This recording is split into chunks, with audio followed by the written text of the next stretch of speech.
Brought to you by Penguin.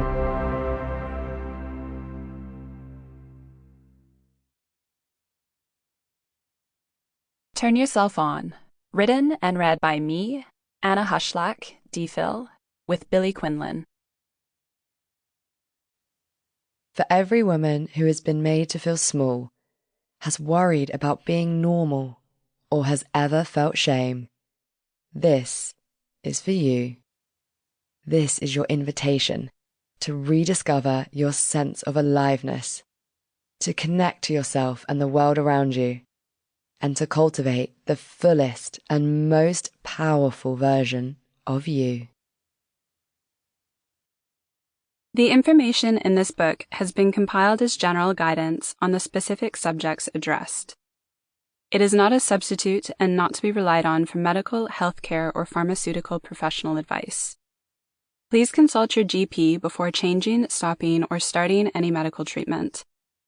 So far as the authors are aware, the information given is correct and up to date as of May 2025.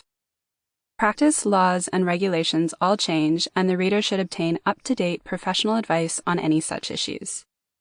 The authors and publishers disclaim, as far as the law allows, any liability arising directly or indirectly from the use or misuse of the information contained in this book. Names of people, places, dates, sequences, and the detail of events have been changed to protect the privacy of others. A note from me, Billie. In October 2015, aged 24, I was sexually assaulted at work. More on this later in the book. For the next 18 months, shame, self-loathing, fear of my own sexuality would haunt me. Back then, I didn't even know what had happened was considered assault, and so I struggled to understand why it was having such a big impact on me. I felt pathetic and like a silly little girl who couldn't handle a bit of office banter. A year after the assault, every part of my life was suffering. It was during one of these relentless days that an email hit my inbox, with the subject line, "Escape the City." I opened it and discovered a 3-month program that would help guide me through a career transition.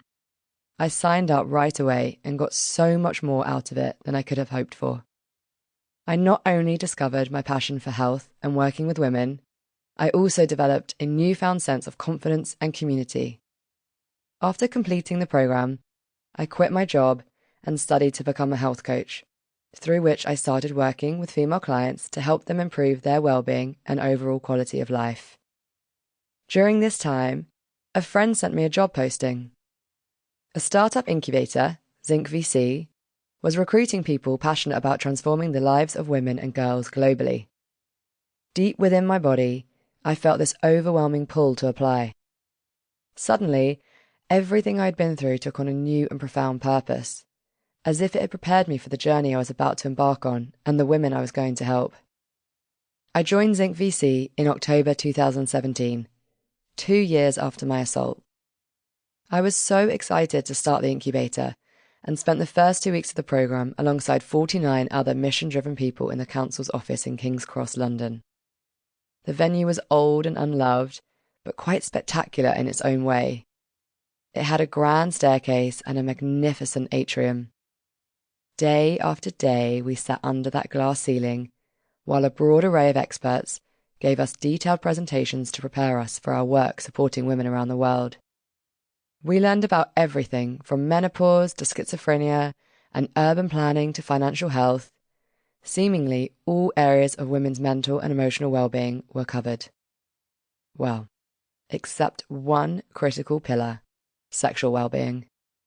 With every passing expert, I thought to myself, surely today we'll have a guest speak to us about women's sexuality. But no such luck.